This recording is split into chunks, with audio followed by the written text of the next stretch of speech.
Si esta historia te llega al corazón, no olvides suscribirte y decirme en los comentarios desde qué ciudad o país la estás viendo.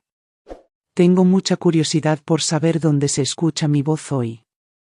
Estaba parada frente a la ventana con el teléfono pegado al oído, viendo cómo el viento levantaba la orilla del vestido de luto que había colgado en la puerta del armario la noche anterior. Era de seda azul oscuro, sencillo y discreto. ¿Alguna vez has vivido una situación que cambió tu vida para siempre? Déjanos tu comentario y hazte suscriptor porque esta historia te va a impactar de una manera que no esperabas. Algo que pensé que a Javier le habría gustado. Todavía no me lo había puesto. Seguía esperando la hora y el lugar. Marisol contestó al segundo timbre. Su voz era firme, casi alegre. Oye, hola, Carmen. Hola, dije. Quería preguntar a qué hora es el servicio. No estaba segura si sería algo privado o... Hubo una pausa, justo lo suficientemente larga para sentirse extraña. Luego dijo, «Ay, lo enterramos ayer». Parpadeé. Lo hicimos pequeño, añadió casi con dulzura. Solo los más cercanos. Se me olvidó decirte. La forma en que lo dijo, ligera, pulida, como si olvidar mencionar un funeral fuera como olvidar devolver un suéter prestado, me envió un escalofrío por la espalda. No respondí de inmediato. No podía. Mis dedos se apretaron alrededor del teléfono como si fuera lo único que me mantenía en pie. En el sofá detrás de mí, las tarjetas de condolencia de los compañeros de trabajo de Javier seguían sin abrir. Los zapatos que planeaba usar estaban perfectamente alineados junto a la puerta. Mi mano descansaba en el respaldo de la silla donde había planchado una foto de la infancia de Javier en un marco pequeño, pensando que tal vez la pondría junto al libro de visitas. Carraspeo. ¿Lo enterraron ayer? Sí, respondió. Fue hermoso, muy tranquilo. No pregunté quién estuvo ahí. Ya lo sabía, su familia, tal vez algunos amigos de su lado. No, yo. No es su única madre viva. No la mujer que estuvo a su lado en cada fiebre y visita al hospital cuando era pequeño.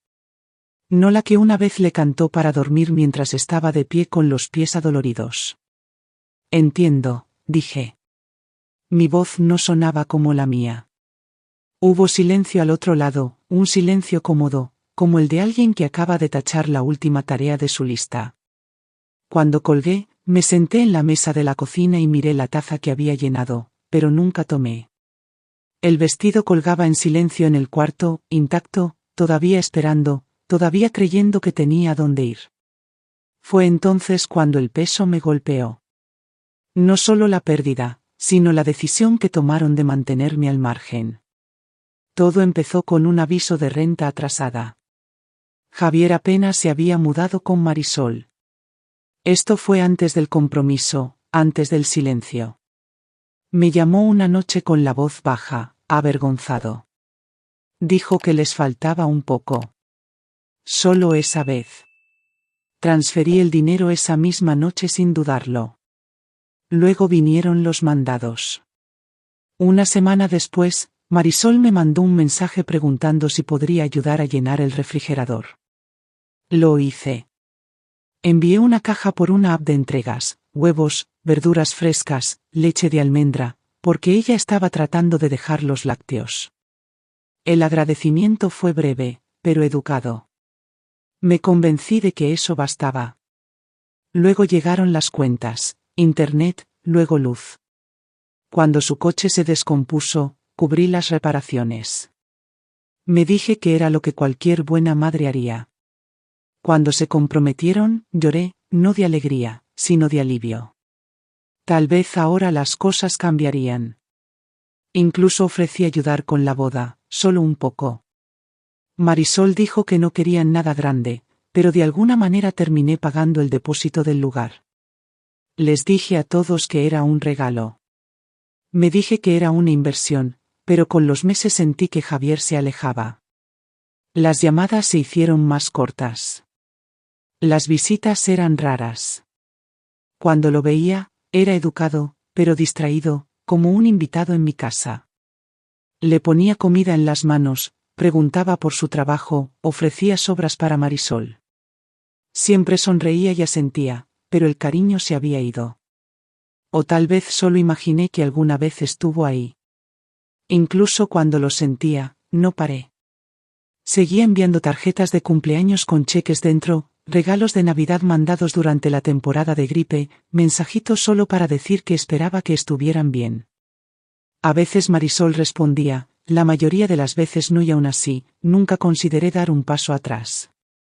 Pensé que si seguía siendo útil, recordarán que era familia. Si seguía siendo generosa, me querrían lo suficiente como para mantenerme cerca. Pensé que estaba construyendo un puente, pero ahora, sentada en mi cocina, mientras el vestido que compré para el funeral de mi hijo cuelga sin usar, veo lo que realmente estaba construyendo. No un puente, sino un camino, un sendero de ida, que me llevó directamente a mi propia exclusión. Miré mi café intacto y me di cuenta de que no solo estaba llorando a mi hijo, sino a la persona que había sido para él y a la que nunca fui para ella. Pasó una semana antes de que volviera a saber de ellos. La llamada llegó 7 días después del funeral de Javier.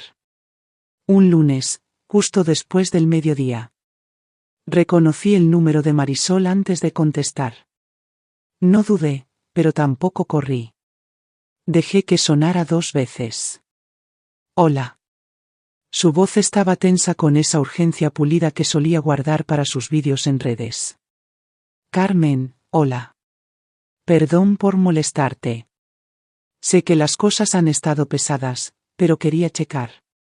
¿Olvidaste mandar la renta? No dijo, hola. No preguntó cómo estaba. No dijo nada sobre el funeral ni sobre Javier, solo eso, la renta. No hablé de inmediato. Miré los trastes secos en el fregadero y dejé que el peso de sus palabras se asentara. Ella tomó mi silencio por olvido y lo llenó rápido. Es que nuestro casero está poniéndose pesado. Dijo que estamos atrasados y, si no lo mandamos esta semana, podría empezar un proceso.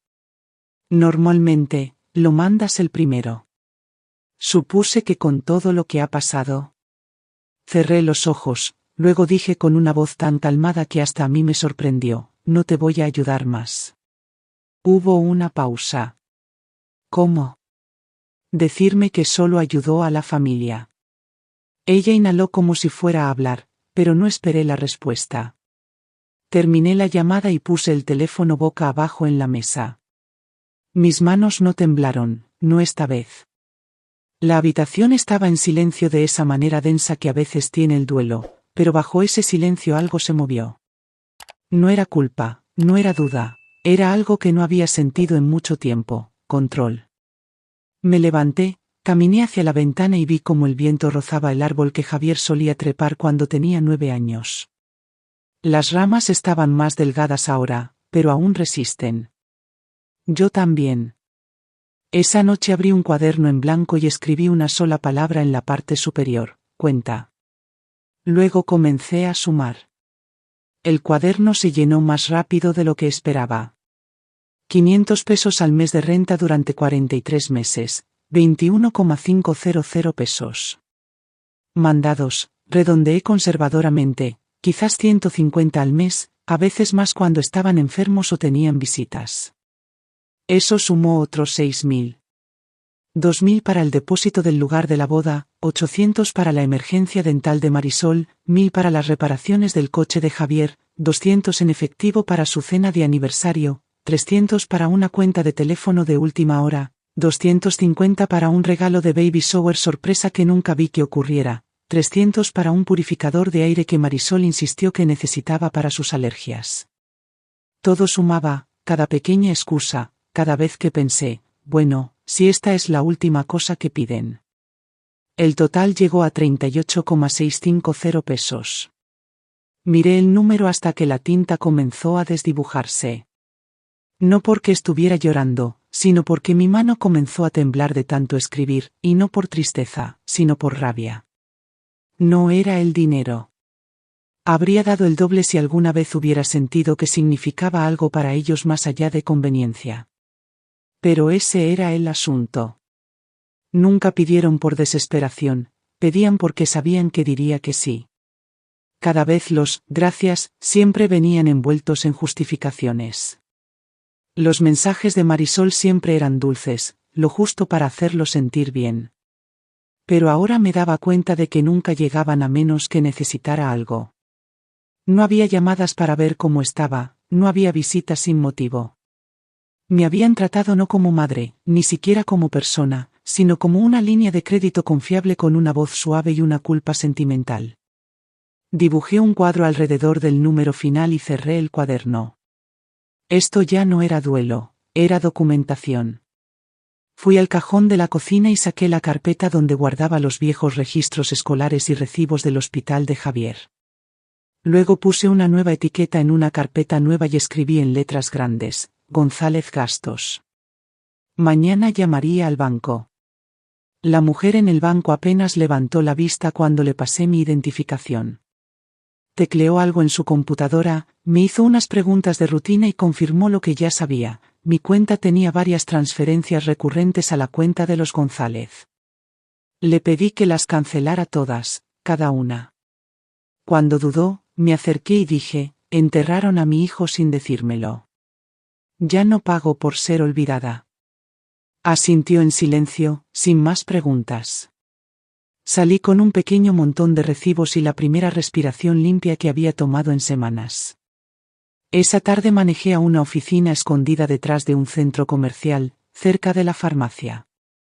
La abogada había sido recomendada por una vecina hace años. Laura Mendoza, de unos 50 y tantos, ojos agudos, sin rodeos, me saludó amablemente pero no con suavidad, lo cual agradecí. Escuchó mientras le explicaba qué había pasado. No omití nada. Tomó notas rápido, levantando la vista de vez en cuando para asegurarse de que no había perdido el hilo o el valor. Quiero revisar mi testamento, le dije, y quiero asegurarme de que no puedan impugnar después. Asintió. Entonces lo ponemos por escrito, lo atestiguamos bien y guardamos una copia donde nunca puedan tocarla. No preguntó por qué lo hacía ahora. No necesitaba hacerlo. Estaba escrito en mi cara. Cuando llegué a casa comencé a juntar documentos, libretas de ahorro, formularios de seguros, cartas. En el fondo de mi cajón, bajo un sobre con recibos viejos, encontré algo que no había visto antes. Una página doblada con la letra de Javier, fechada 2 meses antes de que muriera. No tenía destinatario, no estaba terminada. Solo unas líneas: mamá, sé que no he hecho las cosas fáciles. Debí haberte defendido más. Debí haber llamado. La frase se cortaba ahí, sin disculpas completas, solo el esbozo de una. Si esta historia te llega al corazón, no olvides suscribirte y decirme en los comentarios desde qué ciudad o país la estás viendo. Tengo mucha curiosidad por saber dónde se escucha mi voz hoy. Lo miré por un largo rato, esperando que algo encaja. Tal vez un cierre o perdón, pero todo lo que sentí fue el espacio entre lo que pudo haber hecho y lo que no hizo. Guardé la carta en la carpeta marcada, personal, y tomé mi teléfono. Era hora de cambiar las cerraduras. Estaba cortando manzanas cuando escuché que la puerta principal se abrió. Al principio pensé que tal vez era el cerrajero regresando, había mencionado que necesitaba volver para ajustar el cerrojo. Pero cuando entré al pasillo, vi a Marisol parada en la entrada, sosteniendo una carpeta, flanqueada por 2 hombres que no reconocí. Uno era joven, ajustando nervioso la correa de su mochila de laptop. El otro iba de traje. ¿Todavía tenías llaves?, dije. No como pregunta. Marisol no respondió de inmediato. Miró alrededor de la sala como si buscara algo o alguien. Luego sonrió con esa sonrisa cuidadosa suya. Estábamos preocupados por ti, Carmen. Uno de los hombres dio un paso adelante. Soy Ricardo López, asesor legal de la señora González. Estamos aquí por preocupación por tu bienestar.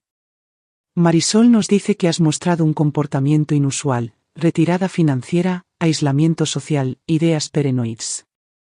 El más joven añadió, nos gustaría hablar contigo sobre asignar un conservador financiero temporal. Solo hasta que las cosas se estabilicen. Crucé los brazos. Están en mi casa sin permiso. López sonrió como si eso mejorara. Entramos con llaves proporcionadas por tu familia. No teníamos intención de alarmarte. Saqué un sobre del cajón junto a la mesa de la entrada. Estos son documentos legales actualizados de mi abogada, testamento, poder notarial, protecciones bancarias, todo presentado y notariado la semana pasada. Y esas llaves, asentí hacia la que aún tenía Marisol en la mano, ya no funcionan. Las cambié ayer. Tuvieron suerte, no había probado el cerrojo de abajo aún. El silencio fue satisfactorio. Quiero que todos se vayan, dije con voz firme. No tienen acceso legal a nada en esta casa y estoy en pleno uso de mis facultades. A menos que quieran intentar probar lo contrario. Marisol pareció sorprendida por un segundo, lo suficiente para ver que no estaba saliendo como lo había planeado. Luego, sus labios se abrieron como si fuera a girar la situación, a encantar, a suavizarlo, pero ya estaba caminando hacia el teléfono. Les doy 5 minutos para salir de mi casa. Después de eso, llamó a la policía. Se fueron 3. La sala del tribunal era más pequeña de lo que esperaba, sin techos altos ni pasos resonantes, solo 4 paredes, una mesa larga y sillas que crujían si te sentabas con fuerza. Marisol volvió a vestir de negro. No de luto, sino de un negro estratégico, elegante, serio, empático. Se sentó junto a su abogado, susurrando algo, sintiendo como si esto fuera solo una molestia rutinaria. Su rostro estaba compuesto, profesional. No me miró. Cuando entró el juez, todos nos levantamos. Luego comenzó. El abogado de Marisol habló primero. Me pintó como una mujer mayor, abrumada por el duelo y la confusión. Dijo que me había aislado, que había cortado la comunicación, que había dejado de cumplir con obligaciones familiares. Usó palabras como errática e impulsiva. Insinuó que había sido manipulada por extraños. No mencionó los 38,650 pesos que había gastado en 4 años. Marisol tomó el estrado y se secó los ojos mientras hablaba de Javier. Dijo que me extrañaba. Dijo que nunca quise excluirme del funeral, que fue una decisión de última hora tomada bajo estrés. Luego miró directamente al juez y dijo, siempre he visto a Carmen como una segunda madre, por eso ha sido tan doloroso verla caer en este declive. Cuando fue mi turno, no discutí, no intenté igualar su actuación, simplemente entregué la carpeta, testamento notariado, estados de cuenta, recibos. Hablé con claridad, expliqué la cronología, enlisté cada transacción que hice para apoyarlos y cada intento que hice por mantener una relación. Luego se levantó Elena, mi vecina.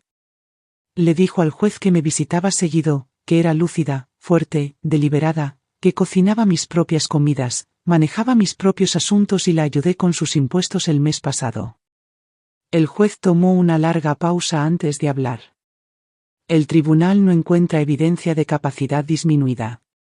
Las decisiones financieras de la señora Morales son su derecho. Petición denegada. Los labios de Marisol se tensaron. Esta vez no lloró. Fuera del tribunal, no dije una palabra. No la miré. No esperé a que el nombre de Javier surgiera, ni a que alguna disculpa de última hora cayera de su boca como gracia barata. Solo pasé junto a ella y empujé la puerta.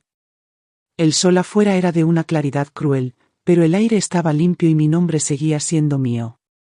Elena vino al día siguiente con 2 vasos de papel y una manga de galletas de mantequilla. Tocó como alguien que ya sabía la respuesta, suave pero segura. Pensé que necesitarías algo calientito, dijo entregándome el vaso. Nos sentamos en el porche viendo cómo la brisa levantaba las esquinas de la cortina. Por un rato no hablamos, solo tomamos, solo respiramos. Luego dijo, mi hija no me habla desde hace 5 años, no desde que dejé de pagar su hipoteca. La miré. Le dijo a todos que estaba enferma, que estaba perdiendo la memoria. Incluso trajo un abogado a mi puerta una vez, igual que tú, Marisol. No pedí más, pero ella lo dio de todos modos. Me contó sobre los años que pasó esperando gratitud, suavidad, una prueba de que el amor podía regresar si solo eras paciente. Dijo que esperó demasiado, que cuando finalmente dijo que no, fue como apagar un interruptor que ninguna de las dos podía volver a encender. A veces pienso que ella quería la versión de mí que no pedía nada, dijo, la que pagaba, sonreía y desaparecía cuando se lo pedían. Asentí. Conocía demasiado bien esa versión de mí misma. Nos reímos una vez, solo una, por algo pequeño. Ni siquiera recuerdo el chiste, pero se sintió honesto, se sintió limpio. Hay un alivio especial en ser entendida sin necesidad de explicar.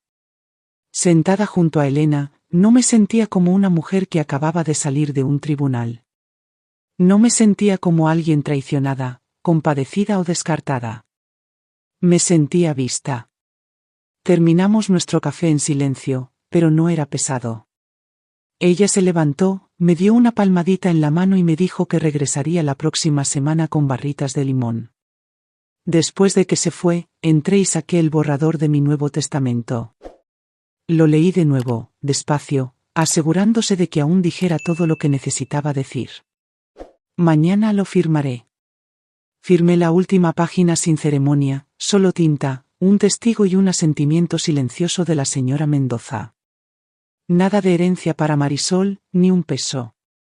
En cambio, una parte de la herencia iría a un fondo de becas nombrado por Javier, no por el hombre en que se convirtió al final, sino por el niño que creé, el que amaba los libros, que una vez se quedó despierto hasta tarde hablando de ser maestro, el que solía preguntarme si la luna se veía diferente desde cada ventana de la casa.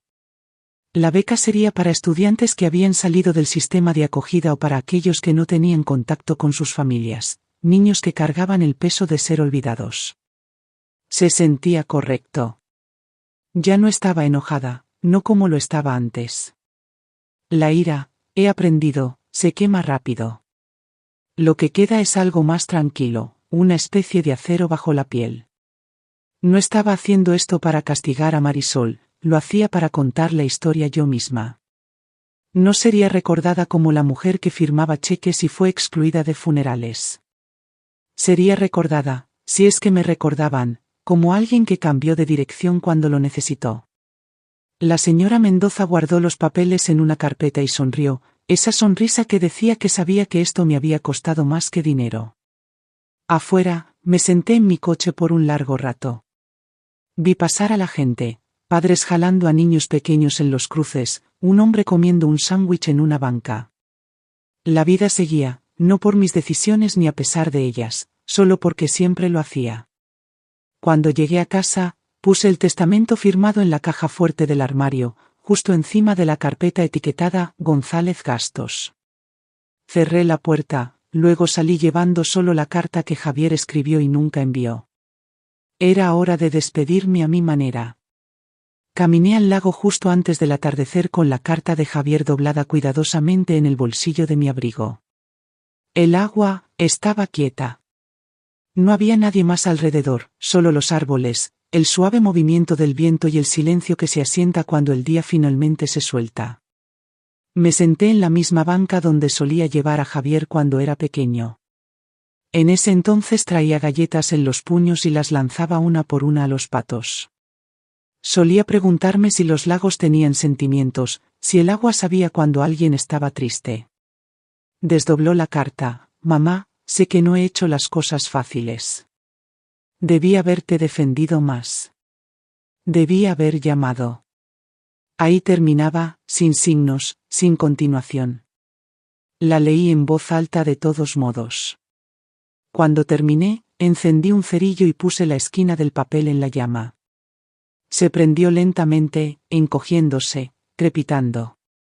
Lo dejé caer en la lata de metal que había traído. Cuando fue ceniza, la esparcí al viento, no al lago, al aire, como un susurro. Este fue su funeral, el mío. No, lloré. Ya lo había hecho en cuartos más silenciosos, detrás de cortinas cerradas. Esto ya no era sobre el duelo, era sobre reclamar una despedida que me habían robado. Pensé en el vestido colgado en mi armario, todavía sin usar, todavía esperando. Ahora lo regalaría. Alguien más podría usarlo, alguien que no había sido desinvitada del final de su propia historia. Al viento susurré, te perdono. Luego, tras una pausa más suave aún, pero nunca te debí esto. Cuando me levanté, una brisa recorrió los árboles. No fuerte, no ruidosa, solo lo suficiente para recordarme que el mundo seguía girando, incluso sin respuestas, incluso sin cierre. Y yo seguía aquí, completa. ¿Qué habrías hecho tú en esta situación? Escribe tu comentario con tu opinión y conviértete en suscriptor para más historias que te harán reflexionar sobre la vida real. Gracias por escuchar. No olvides suscribirte y compartir tu historia en los comentarios. Tu voz importa.